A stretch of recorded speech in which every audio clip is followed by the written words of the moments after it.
Hi girls. I know so many of us were a little disappointed that the pets class was canceled the other night. And I do not have a lot of knowledge on essential oils and our pets. Ouch. Here is my chicken. Hopefully you can see him. He's pecking me right now. And here is my dog, Lucy, that is chilling with me. Say hi, Lucy, my Jack Russell. But I thought I do have some good resources that I thought I would share with you. And then too, I wanted to just tell you the few simple ways that I use essential oils with my pets. And again, I'm still really learning and experimenting. The one resource, I'm going to post some resources at the bottom in the comments. One, there is this amazing book that is on my wish list right now called The Animal Desk Reference. And you can order that from AbundantHealthForYou.com, or you can order it from Amazon, but I'll put the link at the bottom. And also, did you know that Young Living has 4 veterinarians on an advisory council, on their veterinarian advisory council, and they have a blog that has some really neat things, and if you scroll all the way to the bottom, there's some Q&A, some great questions that people answer, so I'm going to post that too. And Young Living has an entire line for our pets called Animal Scents, and that's SCENTS. And I have one bottle from the set. There's a whole set of shampoo and lots of oils. There's an ointment from Animal Scents that apparently is amazing. I have not used it, but it contains melaleuca and myrrh, and it's just really soothing for like minor scrapes and cuts, cracked paws and noses. And if you have a Jack Russell like me, she digs and all day long, and sometimes, and her nose gets nice and raw, and so I'm sure that would be really soothing. I've seen where other people have used that on their dogs' noses, but here is the one that I have that is called Repel Aroma, and I love it. It's already a blend to keep the bugs away, and I love that I don't have to use other products on my dog now that have lots of toxins and scary things, scary side effects, and so I'm really thankful. We have had luck. This is the first summer I've done it, and we've had great luck using Animal Scents. I mix it, about 20 drops, in this little bottle of water, and the awesome thing is it's good for humans too, so we can grab it. I do apply it on Lucy, my dog, once a week. You can't go a month or 2 weeks. You've got to kind of keep it out on the counter so you'll remember, and I do one spray, 1 or 2 sprays on the top of her coat, between her shoulders, and then down on her bottom and on her tail, and it works great. So let's see, there's lots of other things. I make my own shampoo when I bathe my dog, and I use a little bit of Dr. Bronner's, and then I don't measure, but I put it in a bowl, and I add lavender, and tea tree is awesome for their skin, and then I add a little bit of purification, which is wonderful as well for keeping some bugs away from your pets. And so I just mix it in a little bowl, add a little bit of water, and I bathe her in that. And then Dr. Bronner's can kind of make the fur feel a little bit dry, and so when I get done, I just take a little bit more lavender oil neat in my hand, and I kind of just rub it all over, and it gets her all nice and conditioned. So the other thing I do, my dog Lucy used to have problems for a long time. She would just vomit, and I'm sorry, this is kind of gross, but she would vomit just phlegm for no reason. I didn't know what was going on, and so I am going to tell you, I have found some remedies for her, but the biggest change that we made was switching to a raw organic diet.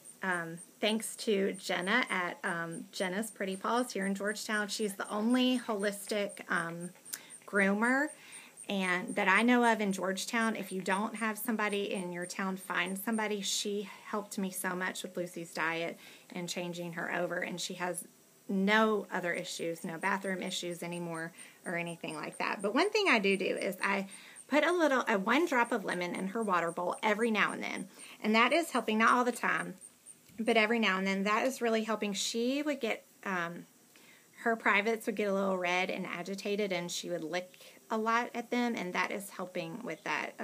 I don't know if it was like a bladder infection or just aggravation, things like that. So that is helping with that. And I know people, I haven't done this, but I know you can put a drop of peppermint in your dog's water for a fresh breath. And by the way, if you have a puppy, I do know that you want to introduce your puppy slowly, just like you would a little infant baby, by diffusing around them and just slowly introducing. You can even dilute the oil for your puppy if that makes you more comfortable at first. I do not. I use lavender. I use lavender and Peace and Calming. I don't have my Peace and Calming bottle out here. For storms, Lucy has major anxiety when she hears thunder, and it really, really helps to calm her down. The other neat thing about applying essential oils onto your pet is, my chickens are all around me, and they're trying to peck my toenail polish. Go away.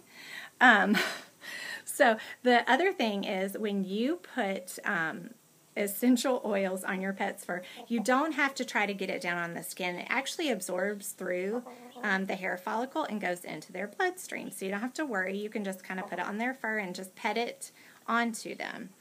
And so that is really cool. Let's see.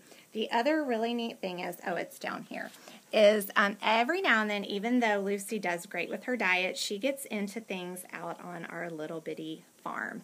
And so she'll eat something that the cats left, little leftovers, or she'll go over by the llama barn, and who knows what she gets into. But her tummy will get really rumbly, and she will stop eating, and you can tell that she's just not feeling great. So I tried, it was recommended that you put a drop of Digize on like a treat or a hot dog and give it to them. That doesn't work for her. She runs when she smells Digize. So I went to the human way, and I make her a little veggie capsule, and I open it up and put about 3 drops. Lucy weighs, she probably weighs about 14 or 15 pounds, and I just put 3 or 4 drops of Digest in it, and I put it down her throat, and it's amazing. I mean, within 30 minutes to an hour, she's better and wants to eat. So those are ways that I use. Also, trying to see if I forgot anything. Also, cats. There's lots of questions about cats. Cats are finicky and picky for a reason.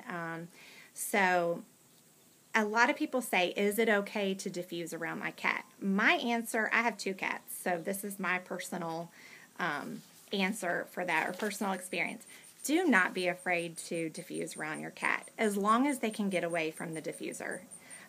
Don't lock them in a room with one, maybe, but do not be afraid to diffuse around them. In fact, my cats have even gotten used to it, and sometimes I feel like my animals hover around my diffuser depending on what I have in there. You really have to be careful with cats. Some oils are just not okay for them, and I don't have a lot of knowledge about that. But back to, well, cats and dogs, purification is great for ear mites. So you do not ever put oils in the ear, just like humans. We never put oil in our ear, in our eye, but you can put a few drops on a cotton ball and just wipe it around kind of the flappy part of their ear, and maybe just to, wipe it around the outside as well, and that will help with ear mites. Let's see. Also, back to dogs. Panaway is awesome. If you have a dog with arthritis, so many labs, so many big dogs when they get older suffer with that. Panaway, I have read, is amazing. Obviously, you would apply it onto their hips or wherever the joints that you think that they're hurting, and just kind of rub it in. And that is really helpful. And then, for the exciting part, here is what I have started doing with my chickens. I really want to take you over to my chicken coop, but I don't think that I'll walk all the way over there. Oregano oil. It is known as nature's antibiotic. It is amazing. And so I have started putting a little drop in their water sometimes, or you can kind of sneak a little drop into their feeder and just mix the food up really well, and they'll get a little bit of it like that. And so it just helps to keep them well. Chickens just get lots of interesting little things and bugs and on them. So oregano oil just helps to keep them nice and healthy.